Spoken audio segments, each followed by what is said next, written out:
शिवसेनेचे आमदार तानाजी सावंत यांनी देखील मतदानाचा हक्क बजावलाय। परंडा तालुक्यातील मुळगाव या ठिकाणी त्यांनी आपला मतदानाचा हक्क बजावलाय। जिल्ह्यात शिवसेनेला मतदारांच्या जोरावर चांगलं यश मिळेल असा विश्वास यावेळी त्यांनी बोलून दाखवला। विजयाचा आधार एकच आहे की विकास। गेल्या 4-5 वर्षामध्ये ज्या पद्धतीचं शिवसेनेच्या माध्यमातून आमच्या सर्व प्रतिनिधींनी आम्ही ज्या पद्धतीनं काम केलेलं आहे त्याची पोचपावती खऱ्या अर्थानं ह्या कार्यकर्त्यांच्या निवडणुकामध्ये तुम्हाला मिळालेली दिसेल।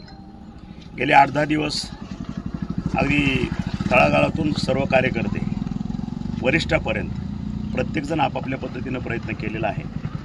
आता त्याची पोचपावती कशी द्यायची हे जनतेनं आज मतदानातून दाखवायचं आहे।